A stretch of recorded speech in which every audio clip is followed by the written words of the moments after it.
Manchester United? Alors, on dit que, vous savez, les gens disent bien des choses hein, au sein de l'opinion. Et puis, quand il y a une situation, c'est normal que chacun y va de son commentaire.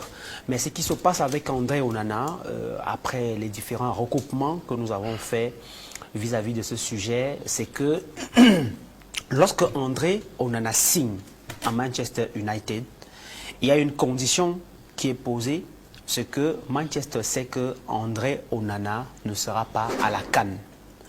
Et la raison est que André Onana venait de prendre sa retraite internationale. C'est-à-dire qu'il avait décidé de ne plus jouer avec les Lions indomptables du Cameroun après ce qui s'est passé au Qatar.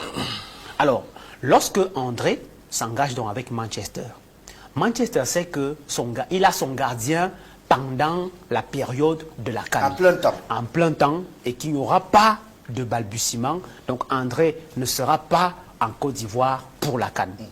Et c'est la raison pour laquelle, c'est l'une des raisons même d'ailleurs, qui a poussé Manchester à signer avec André Onana.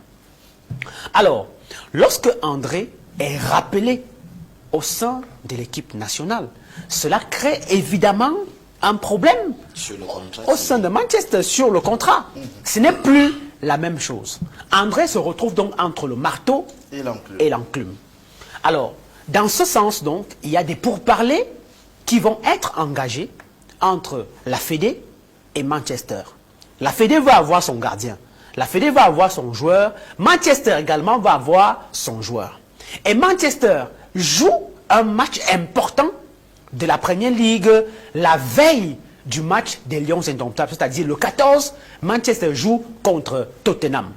Alors, Manchester pose sa condition. Manchester dit, quand j'ai pris mon joueur, je savais que mon joueur est libre. Il ne vous appartenait plus.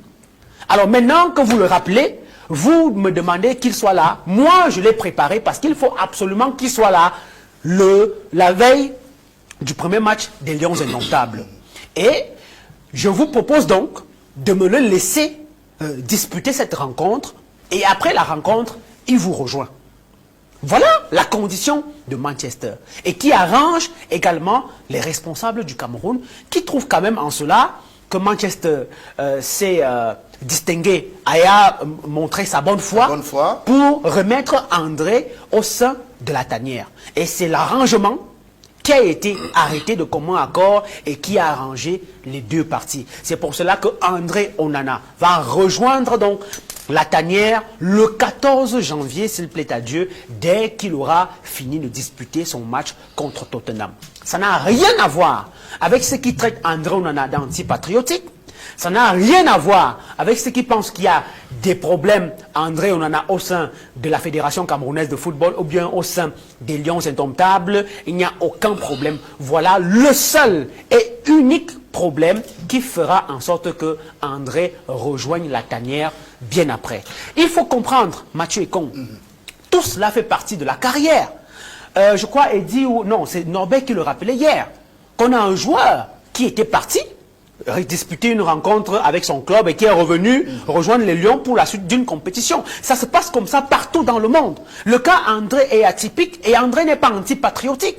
André, c'est un patriote et c'est la raison pour laquelle il a accepté, après tout ce qui s'est passé, retourner au sein de l'équipe nationale du Cameroun. Merci à Bruno Bidjan-Martial. On vient d'écouter les éclairages de Bruno qui a pris le temps et la peine de recouper un peu sur cette